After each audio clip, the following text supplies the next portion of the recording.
চিন্তা হচ্ছে সাবাস ফিরোজ তুই এই পাইলি মারছিস তোকে আমি বলিনি বোর কথা শুনবি নি না শুনতি বোর কথা শোনা লাগতো না তোকে আগেই বলেছি তুই বোর কথা শুনিস নি বোর কথা শুনিস নি বোর কথা শুনিস নি তাহলে তাও শুনিস আজকে পাইলি মারছিস তাহলে পাইলি মাঝি খা লাফের কি ভাই আমি তো ওই বোর কথাই শুনি কি করব ভাই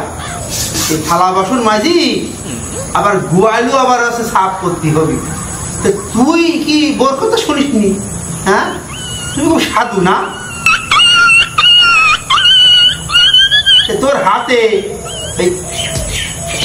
কাপড় দেখতে চায় হ্যাঁ কাপড় মারতে জানতেন কি তুই ও ভাই সে কথা শুনিস নি আমি আমার বোর কথা আমি শুনিনি আমার বউ বলল আগে পাইলি মাছবি তারপরে যে আমার শাড়ি ধুবি আমি বোর কথা শোনালাম নাকি আমি আগে শাড়ি ধুতে আসি তারপরে এখান থেকে পাইলি মাছবি তোর মতো পাগল লাগে আমি সাধু কয় কি রে হ্যাঁ